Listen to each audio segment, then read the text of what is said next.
Merci, Monsieur le Ministre. La parole est à Madame Claudine Schmid. Merci, Monsieur le Président.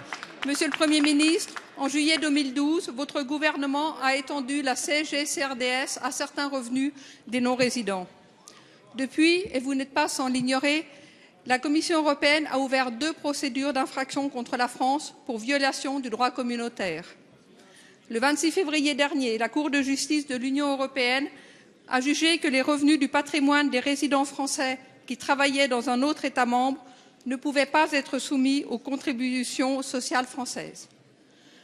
Je me réjouis donc, avec mes collègues Alain Marceau et Thierry Mariani, de l'arrêt de la Cour qui vient conforter le combat mené de ce côté-ci de l'hémicycle depuis juillet 2012 contre l'imposition des revenus immobiliers des non-résidents. Ce combat s'est traduit par des amendements en loi de finances, une demande de conformité auprès de la Commission européenne, des questions orales, des interpellations lors des réunions à Bercy.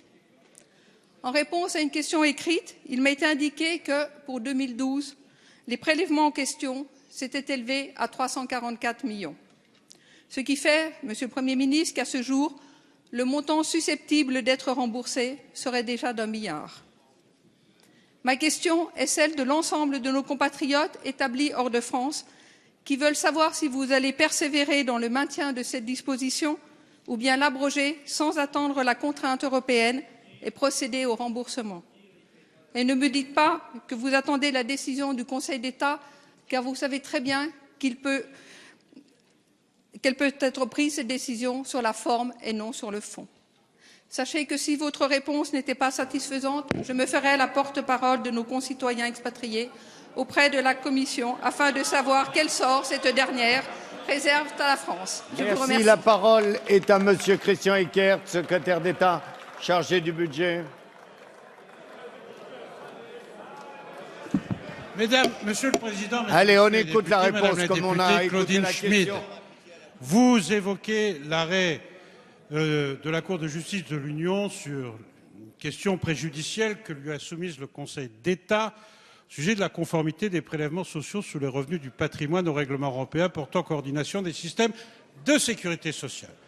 Tout d'abord, Madame la députée, je voudrais vous dire très calmement qu'en matière de prise en compte des positions de la Cour de justice de l'Union européenne, ce gouvernement n'a pas de leçons à recevoir, puisqu'au travers de l'affaire des précomptes mobiliers, puisqu'au travers de l'affaire des OPCVM et qu'au travers de l'affaire des apurements agricoles qui a opportunément été évoquée par Stéphane Le Foll à l'instant, c'est plus de 10 milliards d'euros que les décisions des majorités précédentes ont conduit à introduire comme remboursement dans nos budgets.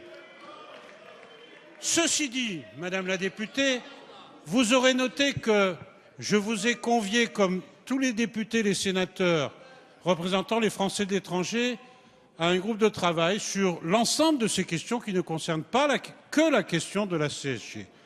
Je voudrais vous dire aussi que l'origine du différend qui pourrait surgir n'est pas la décision de la loi de finances rectificative de 2012, mais tout simplement la décision que, depuis sa création, la CSG porte sur l'ensemble des revenus, y compris les revenus du patrimoine, et ça date de 1991.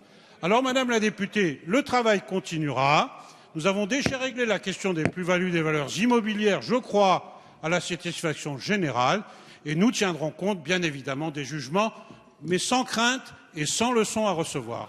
Merci.